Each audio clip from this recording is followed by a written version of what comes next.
Welcome. Oh, well, welcome to today's weekly live show. If you are new here, I'm really delighted you are here. My name is Laura Green. I am a yoga teacher, a teacher trainer, a published author of Teaching Chair Yoga, and a business mentor. Welcome, Sarah. Groni, welcome to you from Australia. Jatinder, welcome. Alex, welcome. So what are we talking about today? We are talking about how to fail. Not the most chirpy topic, but really, really important. And it can make a huge difference to you, your evolution as a human being, your journey as a yoga teacher. Because as you know, nothing really is sacred. When you start your yoga practice, you are looking to connect with yourself. You're working towards that liberation, that freedom, that enlightenment, that contentment within ourselves. It's very much a journey of personal growth. Then when you come to teach yoga, that is a huge journey in personal growth. You are taking the thing that you are so passionate about and suddenly you're sharing it with other people. And this can bring up all sorts of vulnerabilities, woundings, and worries. And then when we're running our own business, that does just the same as well. But what the great news is this can really speed up our growth, our evolution as we look at, okay, what's coming up for me and how do I work with this? So today, as we explore how to fail, and coming at it from two angles. First and foremost, just a little bit of mindset, and then actually practicalities of the varieties of different situations, how you might troubleshoot them. So what to do if only a couple of people are at class, what to do if you put on a workshop or event and not enough people book it, sorry, what to do if you create some marketing and it's not getting any results. So we're going to actually troubleshoot. I do have some notes. If you see me looking down, I am just looking at my notes. And first of all, on this mindset side, and if you could journal away with this, that would be great. It is a new moon tomorrow. It's a great journaling and reflective time. What is your relationship with failing? What is your relationship with failing? And a nice way to start that is to think of the different words. What do you think of when you think of the word fail?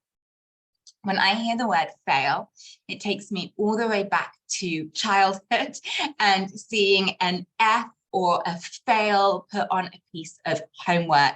I remember doing chemistry GCSE and getting the wonderful grade of U, U meaning unmarkable. So it takes me all the way back to that idea of failing a test, a fail at school. What does failure mean for you? What does that word mean? To me, that hits a little bit more personally. When I hear the word fail, I feel like I failed a test. When I hear the word failure, that hits me really deep. It makes me feel like I am a failure. It feels really personal. That's quite an icky one for me. And what about failing?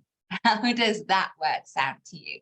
Failing to me makes me feel like it's not over yet. There's still something I can do about it. So thinking, how do you resonate with those words? And where has that story come from? Where has your story around fail, failure, failing come from? And a lot of it is, of course, from childhood. So much of this is from childhood because it's when we first hear or experience this terminology. So when we're thinking about failure, failing, it is this vulnerable inner child wounding. So we need to be calm with ourselves, kind with ourselves, nurturing with ourselves, and talk to that inner child within. When we think we have failed at something, talk to that inner child, talk to that vulnerability, care for yourself so that you can create a separation with the emotional reaction and then come onto the productive side of failing. I think a lot of it with the school and the inner child for me taps into some people pleasing, stuff, but it also taps into, there's like an urgency, a now or a never. I really kind of felt at school that if it was a fail or a failure, it felt very urgent that you have failed. It is now, it is done, it is too late to change it. Whereas actually, as adults evolving in our own life, failure isn't the end of something. It's not done, you failed. Failure is just a pause in something from which we can grow, evolve, course correct, and make changes. So it's shifting that belief that failed is the end of something. It's done, it's too late. Going, that didn't go to plan. What can I learn and do differently next time? And this is the truth of our yoga practice, our business, our teaching, that actually we're never finished. We're never done. We are never the end product. Human beings are always evolving. That is the truth of the whole world we live in. We live in a world of evolution. And when we embrace change and evolution, we continue to thrive as a species. So it's releasing that idea that something is done, dusted, and finished. So not the finished product, always evolving. So what then is the use of failing, failure?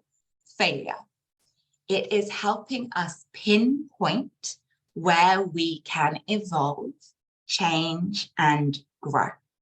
So I prefer to see failure as problem solving. And problem solving doesn't sound that exciting, a sexy word to me. So I then have to change problem solving as well to an opportunity for creativity. Now, I can't paint you a picture. I can't write you a poem. In that sense, have never felt very creative. But actually, when it comes to problem solving, I'm a deeply creative soul. We can always think of new ways, new ideas, new approaches. So I want you to equate failure to an opportunity for creativity. And that gets me excited. Failure, problem solving, opportunity for creativity. So what does that look like? There's a little bit of mindset I want to finish with, but actually let's go into the problem solving, into creativity. So let's think of a few examples where you might feel like you're failing, failed, or a failure in setting up a yoga business. So the first example is something that we'll all experience when we set up a yoga class, we go to teach a class, and there's either 0 students, 1 student, or just, a couple of students, and we haven't paid our full hire. Okay? So that happens to all of us. So what do we do in that situation? You think, fail. Not enough students. I feel really bad about this. I'm not covering my whole hire. I'm such a failure. Maybe I'm a crap yoga teacher. I'm going to throw my toys out and not do this anymore. Okay? That's that finite end. And that's what we want to release. Instead, think, okay, so here's a problem. There's not as many people coming to class as I hoped. I'm not covering my whole hire. How can I see this as an opportunity for creativity? First of all, it's changing the idea that we must make money in that class, being super focused on income, and instead shift your focus to impact in that moment. There's many classes that have taken me 6 months more to get to covering my full hire. So we shift to impact, and we immediately shift in that class to amazing. There is only 1 or 2 students today, so I can really use this as an opportunity to practice my one-to-one teaching skills. I can really use this as an opportunity to practice my hands-on assists and nourish the student. I can really practice creating a deep relationship and tailoring my meditation to what the student needs today. I can use this to practice. Now, what can make us feel bad in that situation is, again, this inner child and this people pleasing.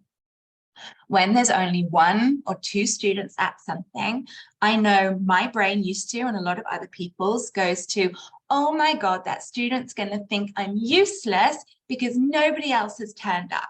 And we worry about that student's judgment of us. Whereas actually, most of the time that student goes, amazing, really tiny class today. I'm going to get some really individualized attention. And yes, you know, they might think, oh, such a shame there's not enough students here for this teacher because she's amazing. Maybe next week I'll bring a friend, or I'm going to tell someone about it because this yoga teacher is amazing. She really nourished me today and I want to support her. There's no moment where that student or students negatively judge you for how many people there are in class. So I always say the same thing when it happens. Oh my God, how exciting. It's just you and me today. Oh my God, how exciting. There's just 3 of us today. So of course, you know, I've got a lesson plan, but let's throw that lesson plan out. Tell me about you. What is going on for you at the moment? What are you feeling in your body? What are you craving? Let me craft something specially for you. So then what do we do if there's 0 people at class? This hasn't happened to me. I've had 1 a few times, 0 hasn't, but I really recommend that you keep in your teaching bag a handful of yoga flyers, double-sided flyers, so that if nobody turns up, you can go, right, I'm already meant to be here for an hour, so I'm going to take these flyers and I'm going to drop some flyers through the nearest housing estate, or I'm going to go to some of the local shops on the high street and ask them if they'll take my flyer. Okay? So use that time productively, get creative. Or you're already in the hall, you've already hired the space, you've probably got your phone with you, put your phone on a little windowsill, on a stack of books, rest it up and film the yoga class. So teach the yoga class as you would, but film it. Then upload it to YouTube, put it on your website. You've got a free online class you can send to people to get a feel of what your practice is like. So get creative and problem solve. So what then if it's not a class, but you've put on an event? Maybe that could be a restorative workshop, a day retreat, a course, and not enough people have booked it. So first off, you got to think, is it something in my marketing? And 90% of the time, I would say when something doesn't book, like an event, a workshop, a course, there's often nothing wrong with the event, workshop, and course itself, but something isn't hitting right in how you have marketed it. So start with the title. Get creative. Look at the title of your event and see, is it obvious what it is? Does it sound good? Does it sound like something someone would like to do? And oftentimes as yoga teachers, we name things with titles that other people don't understand, like Yoga Journey Through the Bandhas, okay, for instance. Does anybody know what that is outside of your yoga teacher friends? Do they know why they want to book that? So a few examples of this. Back in 2021, I had my return of my in-person CPD, and I was running my Yin Yoga CPD training. Now, every year that sells out really, really well. But in 2021, it just didn't. People didn't seem to be ready to travel for in-person CPD, and it wasn't booking. I know there's nothing wrong with the course. I know there's nothing wrong with the offering. It must have just been time to change the title. So I changed the title from Yin Yoga CPD training to Yoga Teacher Rest Day. Brackets includes 7 hours CPD on Yin. Okay? And then just by changing the name to Yoga Teacher Rest Day, it sold out.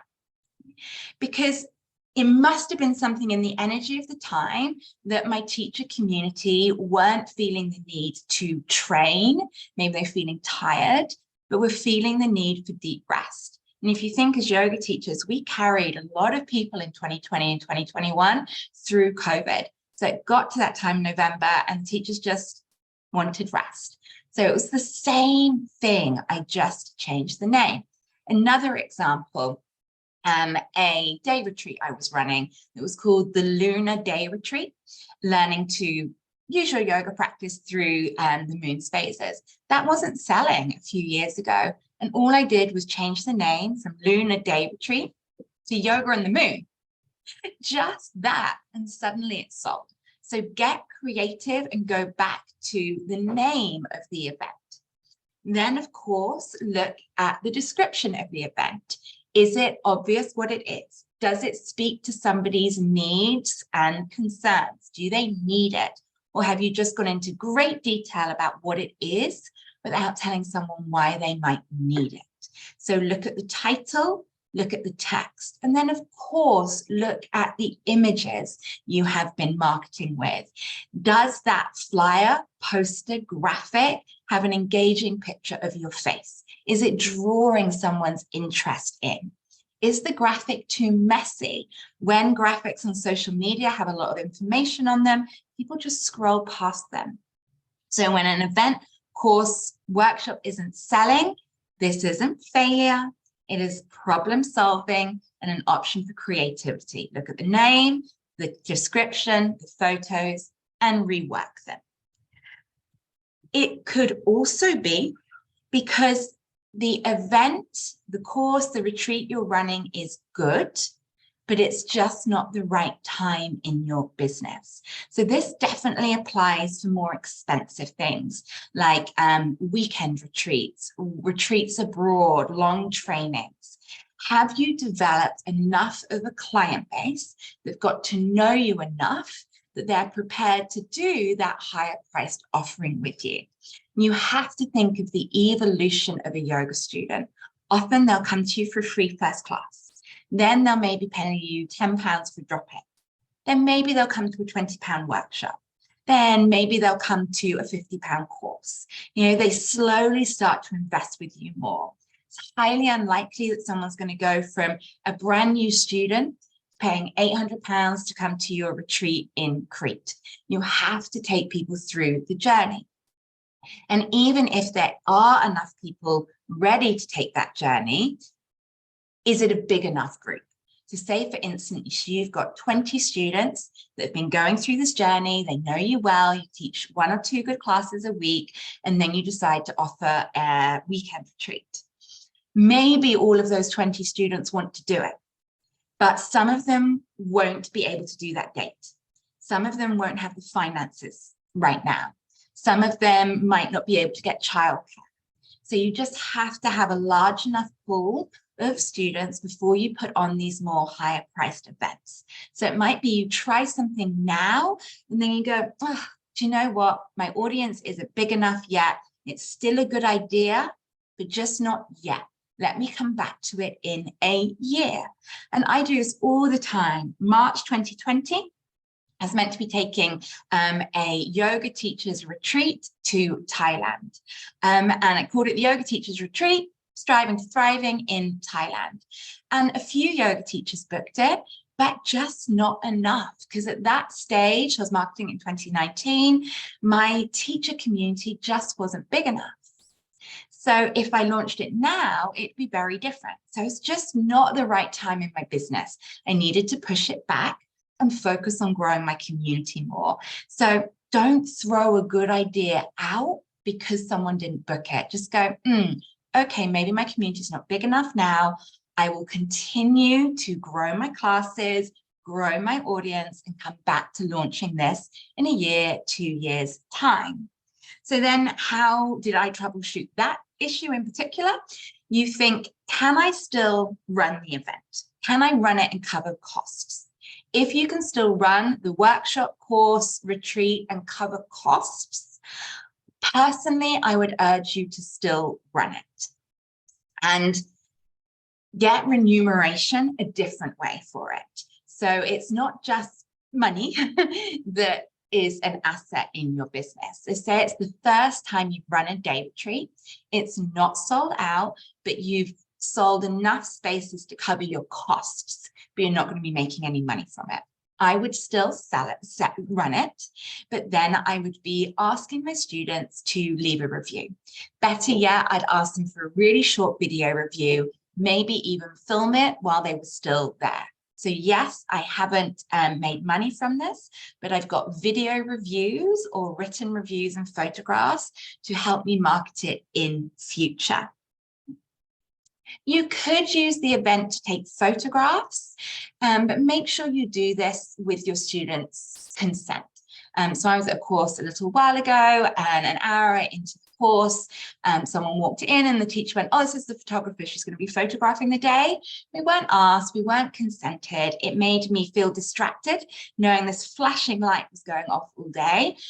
So, you know, maybe only a few people have booked something. You could, I haven't done this, but you could email them and say, you know, there's only 4 of us booked onto this retreat. I'm really excited to still be running it.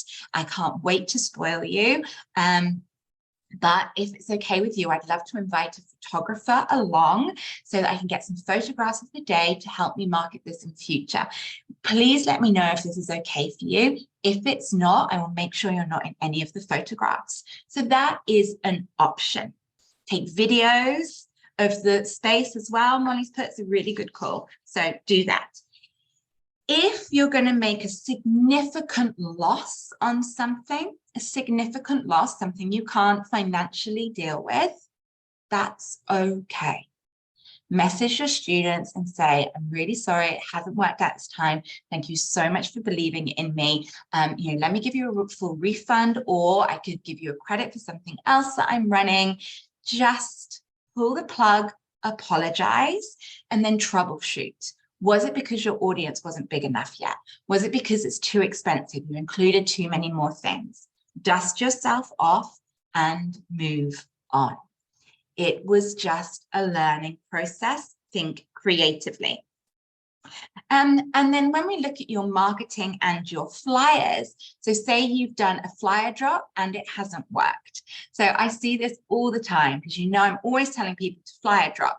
Let me see your flyers, make sure it has a picture of your face on it, and make sure it has the key information, make sure it looks professional, and only flyer drop on a Sunday. Okay? If you break those rules, it's highly likely the flyer drop won't work.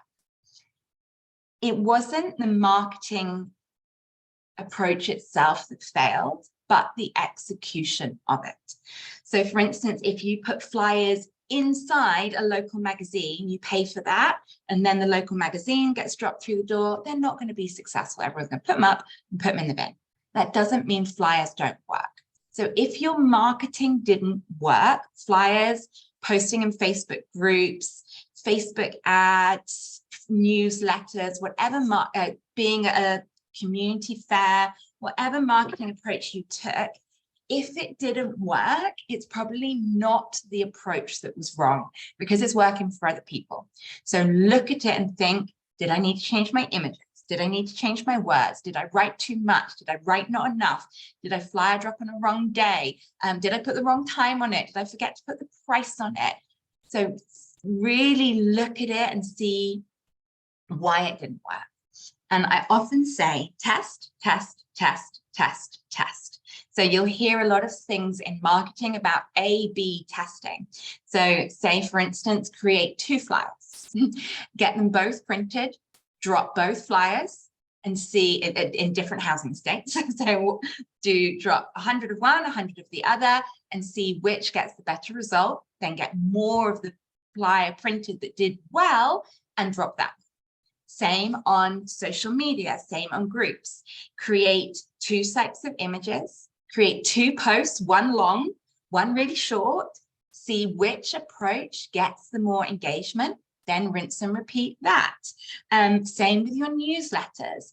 Split your audience in your email newsletter into half. Send one mailer to one mailer to the other, advertising the same event, but vary the form. Maybe one's a video of you introducing your retreat. Maybe one's an image. Maybe one's a long piece of writing about it. Maybe the other's really short and a link to book it. And see which newsletter performs the best, and then repeat that. Test, test, test. My husband's an engineer, so I'm really used to this. Engineers, you know, he does a lot of computer programming. It fails, fails, fails, fails. He tests, tests, tests, tests, fixes what's broken, does what works, and then you get the end result. An engineer, a scientist, they never expect gold on their first attempt at things. So actively test. Often it is not the marketing approach that was the problem, it was how you executed it. So if you see in this group flyers are working and your flyer drop isn't, it's not flyer dropping that doesn't work. It's when, how, or your flyer. So test, get creative. Lastly, coming back to mindset, just a couple of things. I always come back to the Bhagavad Gita. You have the right to do the work, but not the right to the fruits of your labor. And this is how I move on quickly when something fails. For instance, last year, we tried to launch a 300-hour advanced yoga teacher training. I wanted to run it in person. There's a lot of requests for online. I didn't want to run it online. I wanted to run it in person. Not enough people were able to do it in person. And yet we've put a lot of work into creating it. It didn't matter. I had the right to do the work. I don't have an entitled right to the result. So go, tried it, didn't work, move on. Okay? So really remember that. You have the right to do the work, but not feeling entitled to the result. Do the work and do the work. And be prepared to risk failing. We're not prepared to risk failing. Are we really learning, evolving, growing? Are our dreams big enough? Many of you know I am in a long process of trying to build a house in the rural countryside in Hampshire. My husband and I have been doing this project for 5 years. It took us a year to find the land, a year to buy the land, and we are 3 years into getting planning permission. We are fully aware there is a 70-30% odds against us. There is 70% chance that we will fail. I have taken that 30% odds. We are 5 years in and a huge amount of money in, but I'm prepared to take those odds. Why? Because I am okay to fail. But I'm not okay to go, I didn't try. I didn't try. I couldn't keep driving past this field and wondering what if. But I can drive past that field and go, I tried my hardest and I failed. And I'm okay with that. But I can't keep driving past it and going, what if? We have another really big meeting for the field on the 7th of February. Maybe we might know this year, year 6, whether it is a failure or a win. I'm going to keep you posted. It's okay to fail. So thank you for joining me today. It has been lovely to spend this time with you. Questions, comments, reflections, takeaways, put them in the chat. Really helps me feel like this was worthwhile. And I will see you next week. Bye for now.